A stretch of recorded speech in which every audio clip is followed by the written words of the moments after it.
everybody. So this is my spoiler review for Masters of the Universe. So if you don't want to watch any of this, spoiler alert. So like I said, they're only on Earth for like a half an hour in the movie, but they mainly take place on Eternia.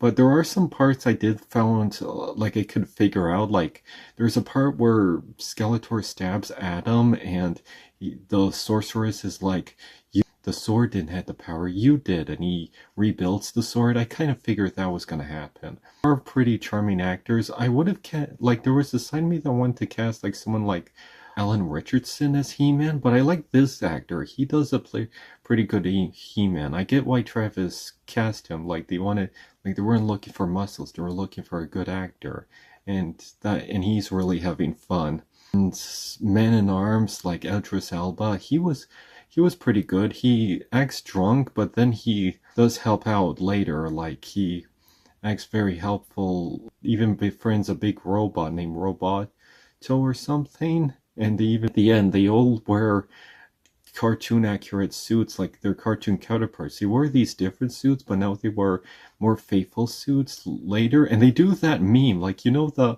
laughing ha ha ha ha ha ha ha ha. They actually do that, and Cringer looks at them and like, huh? Oh, so I guess this is my spoiler review, so here's some spoilers.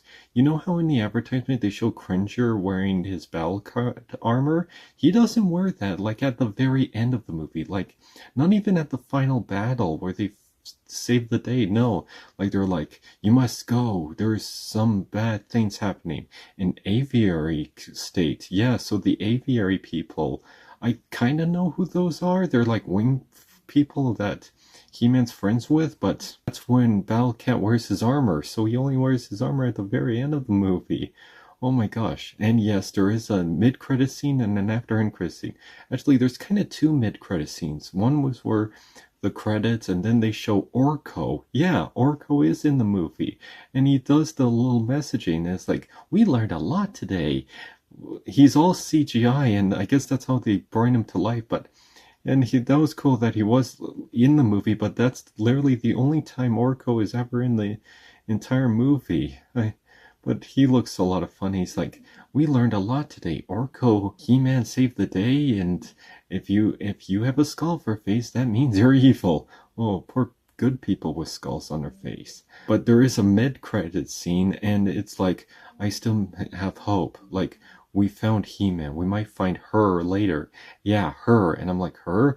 Oh, and they showed like his twin sister, and you almost see it, and it's She-Ra. You saw the back of her, you didn't saw who was playing it, and it's like, no, I'm not Force Captain Adora. Yeah, they said, yeah, a guy was coming and he was like, Force Captain Adora?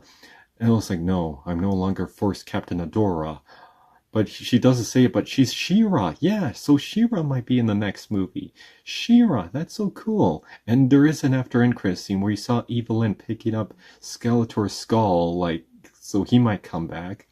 But that all depends on how much money this movie's gonna make at the box office, because I don't know if, like, I'm hoping this will be good. There is some advertisements, but I don't know if He-Man is as, because He-Man was big in the 80s, but that was 40 years ago. Like if Transformers has trouble, what chance does I don't know if I'm hoping He-Man will do good, but we'll have to see, and if they do make a sequel, but I hope it's a great sequel.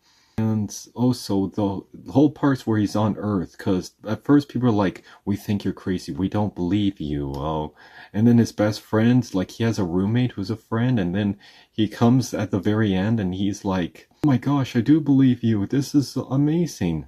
And the fights were pretty cool. I like the choreography.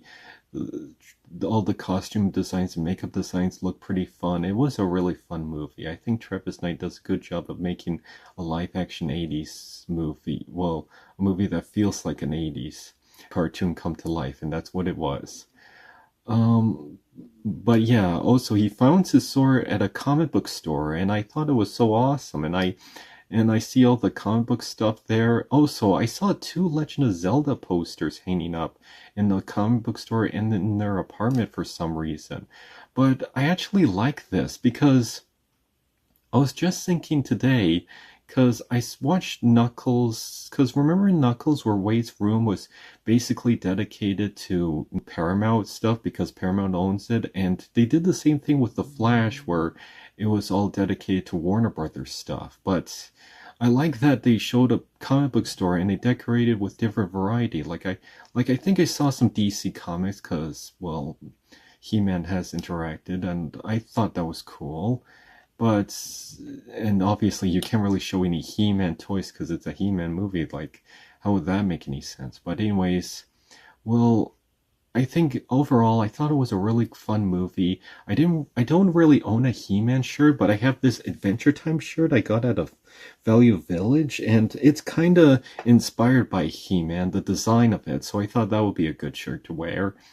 Well, anyways, what did you all think? Did you like Masters of the Universe? Do you think is it a movie you'll be interested? What do you all think? Comment below, tell me what you think, and see you next time.